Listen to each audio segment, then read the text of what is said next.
राजधानी दिल्ली समेत देश के ज्यादातर हिस्सों में नालों की सफाई हाथ से कराई जाती है, लेकिन देश भर में वोट ईवीएम मशीन से डाला जाता है।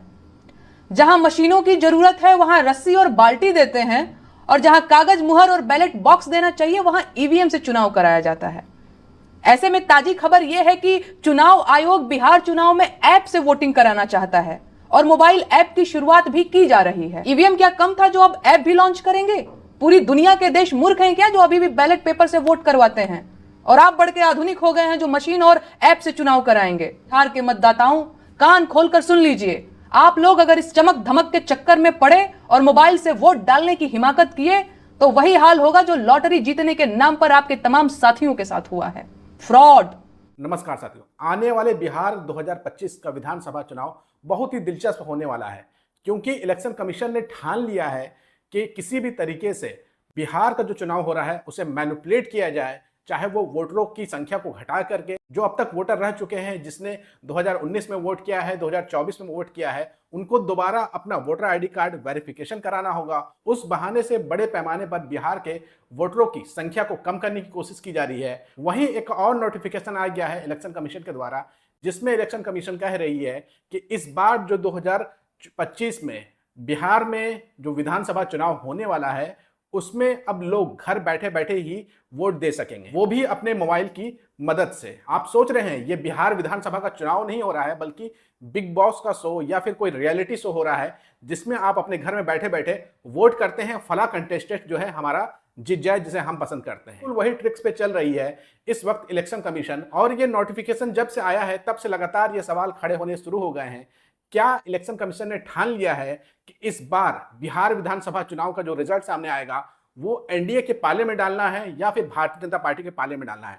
क्योंकि ये लगातार सवाल उठ रहा है कि जब हमारे देश में जो नाली साफ करने वाले लोग होते हैं उनके लिए मशीन मुहैया नहीं कराई जा सकती है, उसी देश में बिहार जैसे राज्य में, गरीब राज्य में, जहां पर बहुत सारे लोगों के पास स्मार्टफोन तक मौजूद नहीं होगा, वहां पर यह सुविधा दी जा रही है कि आप घर बैठे बैठे मोबाइल से वोट डाल दें। यानी कि ये सारा एक्सपेरिमेंट जो है वो बिहार में ही करना है, उस बिहार में जहां पर गरीबी का यह आलम है कि लोगों के पास खाने के लिए रोटियां तक नहीं होती है। उस बिहार में अब ये सुविधा दी जा रही है कि आप घर बैठे बैठे मोबाइल से वोट डाल दीजिए। लेकिन ये बात आप लगातार सुनते होंगे कि मोबाइल को आसानी से हैक कर लिया जाता है। अगर मैं ईवीएम पे सवाल खड़ा करूंगा इस वक्त तो लोग कहेंगे कि ईवीएम को हैक करके दिखाओ, लेकिन इस देश में कई ऐसे एग्जाम्पल मौजूद होंगे जिसमें मोबाइल को हैक कर लिया जाता है और उसके बाद लोगों का बैंक अकाउंट तक खाली कर दिया जाता है। मोबाइल में चलने वाले सोशल मीडिया अकाउंट को हैक कर लिया जाता है, उल्टे सीधे ट्वीट कर दिए जाते हैं, उल्टे सीधे पोस्ट लिख दिए जाते हैं, उल्टे सीधे वीडियो शेयर कर दिए जाते हैं। जब मोबाइल को हैक किया जा सकता है, उसमें चलने वाली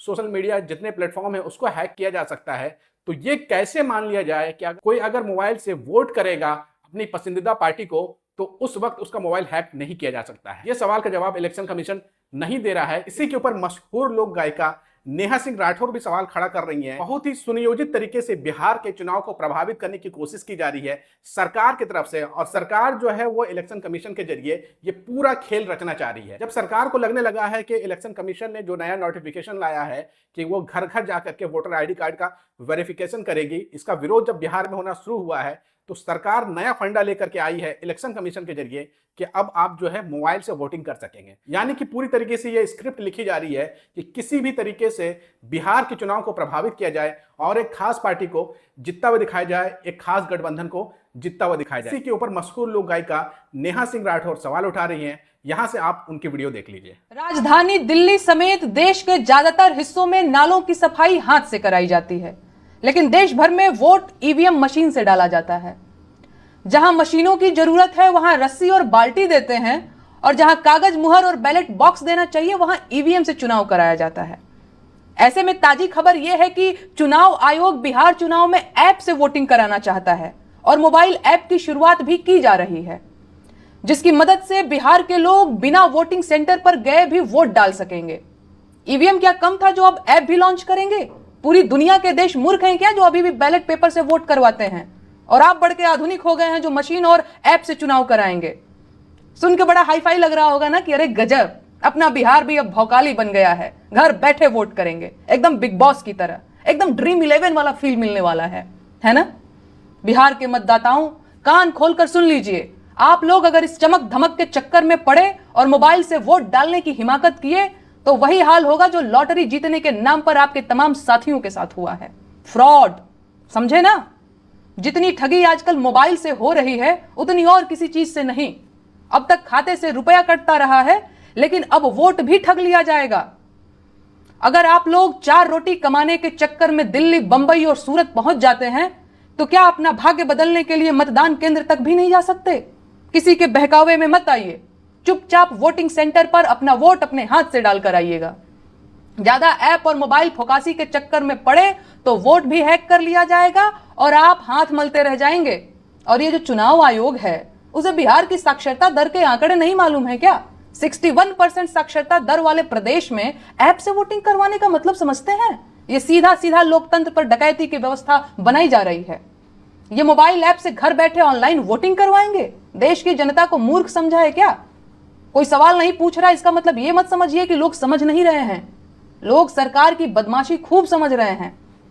जब तक देश भर के नालों की सफाई मशीनों और रोबोट से नहीं शुरू होगी, सफाई कर्मियों के जहरीली गैसों और नालों में डूबकर मरने की खबरें आना बंद नहीं होंगी, तब तक इस देश में ईवीएम से वोटिंग हराम है।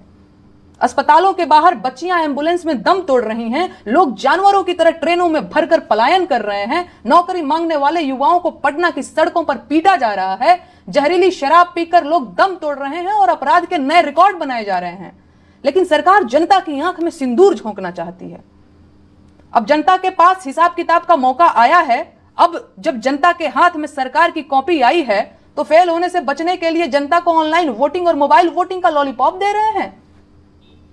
इस बार बिहार के मतदाताओं को जितनी सतर्कता से वोट देना है, उतनी ही पैनी नजर बिहार में पत्रकारिता करने आ रहे नोएडा के पत्रकारों पर भी रखनी है। तमाम पत्रकार सरकार का नमक चाटकर पत्रकारिता करने बिहार आएंगे, उन्हें नजरअंदाज नहीं करना है। पटना के भाजपाई पत्रकारों से भी सतर्क रहना है। ध्यान से समझ लीजिए और सतर्क हो जाइए। इस चुनाव से आपके 5 साल का भविष्य ही नहीं, आपकी अगली पीढ़ियों का भाग्य भी तय होगा। बिहार में चुनाव करीब आ चुका है और दिल्ली वालों के हेलीकॉप्टर भी आपके सिर पर मंडराने लगे हैं। इन हेलीकॉप्टर्स को आप चुनावी गिद्धों से कम मत समझिएगा। ये आपका वोट छीनने और ठगने आए हैं। हेलीकॉप्टर की धूल आंखों में मत जाने दीजिएगा, अचंभित मत होइएगा। ये आपके ही खून पसीने की कमाई है जो आसमान में उड़ रही है। इसमें आपकी मेहनत का पेट्रोल जल रहा है। मोदी जी बिहार में रैली पे रैली किए जा रहे हैं, अब तक 5 चक्कर लगा चुके हैं। जितना खर्चा इनकी रैलियों पे हुआ है उतने में बिहार के लोगों को एक बड़ा अस्पताल मिल सकता था, लेकिन किसे पड़ी है जो ये सब बताए। खैर, मैं और ज्यादा बोलूंगी तो 4 चाटुकार और सरकारी गवैये आकर बिहार में सब बा, बिहार में हई बा, बिहार में हऊ बा का गीत गाने लगेंगे। तो फिलहाल चलती हूं, जुड़े रहिएगा।